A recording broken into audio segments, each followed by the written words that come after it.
Baik, Assalamualaikum warahmatullahi wabarakatuh. Saya Tika Noviani Adinda Putri dari kelas BKB 1 dengan NIM 22010295. Sebelumnya saya ingin mewawancara salah satu mahasiswi. Sebelumnya silahkan Teh perkenalkan dulu terlebih dahulu. Baik, sebelumnya izin memperkenalkan diri. Perkenalkan, nama saya Lutfi Apnisa Sabila, mahasiswa IKIP Siliwangi, BK, reguler 2022. Baik, manggilnya Teh Lutfia aja berarti ya? Boleh, Teh. Ya. Sebelum mulai ke wawancara yang aku ingin tanyain beberapa pertanyaan ke Teteh, sebelumnya Teteh memahami nggak sih kayak apa sih inovasi itu gitu?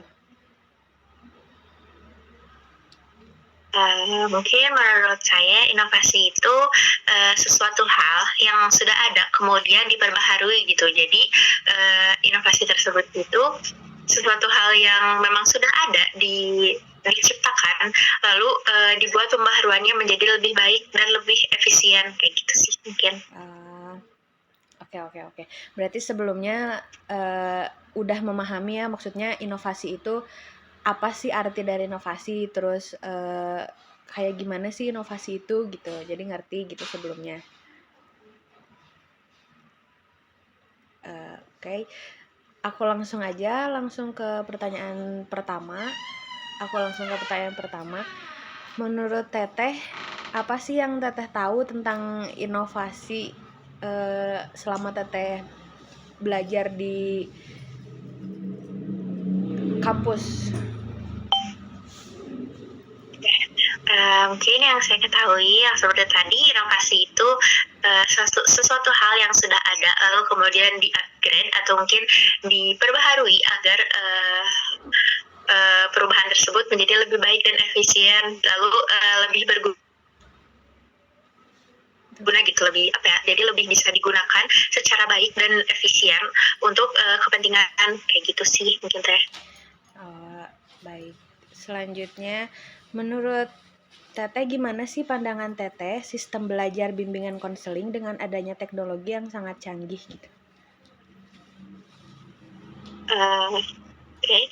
Mungkin menurut saya dengan teknologi ini sebenarnya bagus ya, karena kan kita mengikuti zaman juga, karena sekarang serba teknologi, jadi memang harus disesuaikan dengan apa yang sedang terjadi saat ini gitu.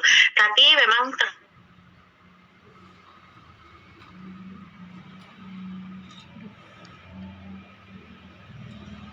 guru BK ini tuh harus pintar-pintar buat lihat peluang gimana nih kita bisa menempatkan alat tersebut atau mungkin teknologi tersebut di konseling kayak gitu. Berarti sebelumnya Teteh pernah mengalami kayak beberapa contoh teknologi yang canggih gitu selama Teteh jadi mahasiswa di IKIP?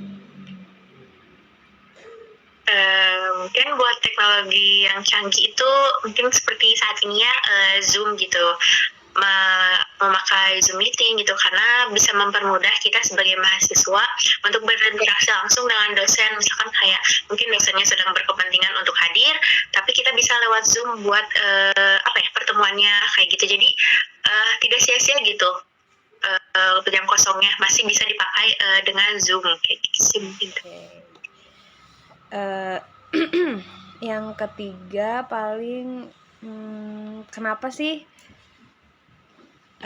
menurut Teteh inovasi itu penting nggak di dalam kayak buat nanti masa depan gitu, guru BK tuh kayak penting nggak sih inovasi gitu?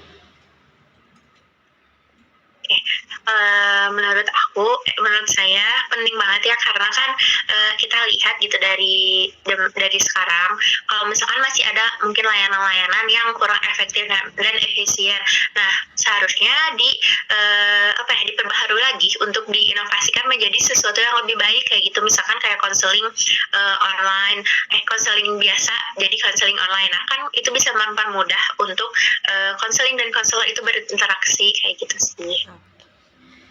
Menurut Teten ya, gimana cara baik dalam mengatasi tanggapan dalam eh, perusahaan terhadap inovasi gitu?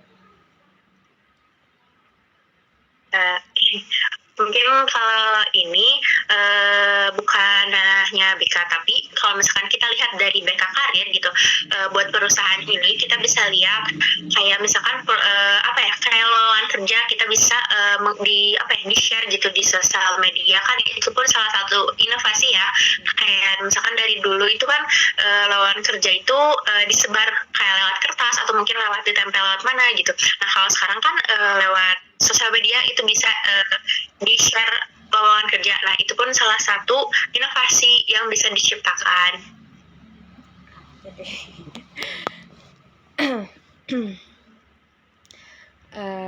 Resiko apa sih yang ditimbulkan oleh adanya inovasi teknologi?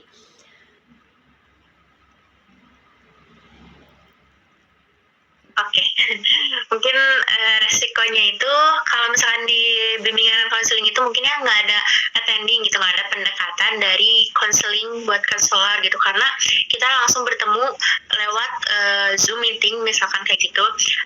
Kan nggak ada efek apa ya, nggak ada efek simpati kayak gitu, kurang terasanya efek simpati, empati kayak gitu. Jadi konselor itu tidak apa ya, jadi tidak bersentuhan langsung gitu dengan konseli. Jadi mungkin bisa mengurangi keefektifan dari proses konseling itu tersendiri kayak gitu. Tapi menurut Teteh ada resikonya nggak sih? Kalau misalnya ada resikonya, kayak gimana sih cara ngatasinnya gitu? Mungkin kalau untuk resikonya sih lebih kayak apa ya, lebih ke konseli itu teh, konselinya tidak merasa terrangkul gitu, tidak merasa apa ya, ter terbantu gitu, terbantu secara langsung, karena kan online ya, jadi kita tidak bisa bersentuhan langsung gitu. Mungkin cara mengatasinya itu setelah diadakannya konseling secara online, mungkin bisa diadakan konseling secara langsung. Jadi sesudah konseling online, konseli dan konselor itu bisa bertemu langsung gitu, agar mereka kayak lebih ada apa ya, pendekatan yang lebih dekat, agar masalah yang dihadapi konseli itu bisa terselesaikan dengan baik. Oke, jadi ngerasa kayak nggak sia-sia gitu ya dia kayak konsultasi apa gimana ke konselor sama konselingnya gitu. Ya, Hmm, di mana Teteh dapat menemukan statistik mengenai inovasi? mungkin kalau di perkuliahan aku biasa ngeliat di apa ya, di buku, mungkin di buku, kalau misalnya lagi observasi gitu ya ke sekolah. Nah, aku bisa lihat statistik inovasi BK itu sendiri di sekolahnya. Kayak misalkan aku di semester 2 itu ada tugas observasi. Nah, aku bisa melihat inovasi apa sih yang dibuat di sekolah tersebut kayak gitu. Jadi kalau misalkan bisa terlihat itu paling di buku guru BK-nya gitu, atau mungkin kayak file atau sebuah dokumen kayak gitu. Oh, untuk ngelihat siswa-siswa yang ada di salah satu sekolah itu ya. Ya, Eh, apa sih contoh kayak inovasi yang Teteh tahu dalam beberapa lama sorry apa aja sih contoh yang Teteh tahu tentang inovasi gitu? mungkin contoh-contohnya yang pertama tadi ya, yang cyber counseling. Jadi konseli dan konseli dan Hmm.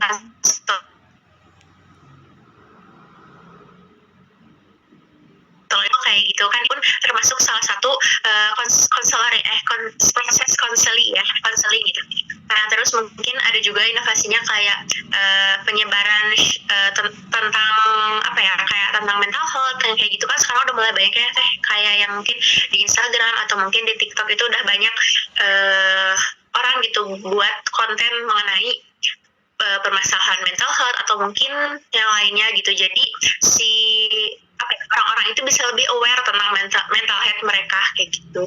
Oke, berarti kayak kelas maya, kayak podcast kayak gitu Ya. termasuk ya.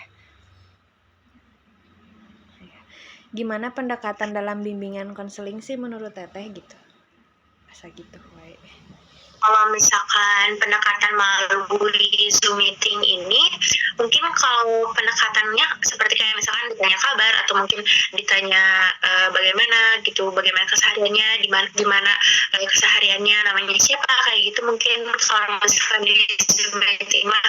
Begitupun dengan di secara langsung gitu, pasti kan ditanyain juga siapa namanya, bagaimana harinya, mungkin kayak gitu juga. Kalau pendekatan sih mungkin lebih kayak ke apa ya? Lebih kayak ke awal dari interaksi antara konseli dan konselor agar si proses konselinya itu bisa berjalan lebih baik gitu buat kedepannya. Baik. Mungkin ini pertanyaan yang terakhir ya Teh ya. Gimana penerapan inovasi dalam pendidikan bimbingan konseling menurut Teteh?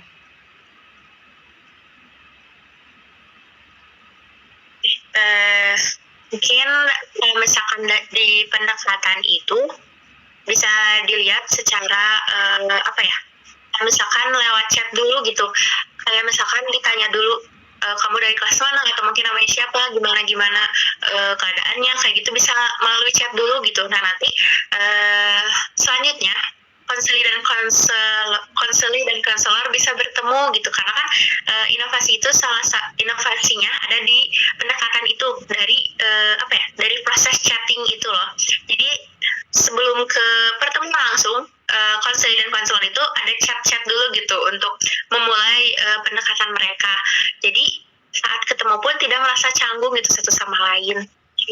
Oke, mungkin sekian Teh beberapa pertanyaan yang saya tanyakan kepada Teteh. Mohon maaf ganggu waktunya juga sebelumnya.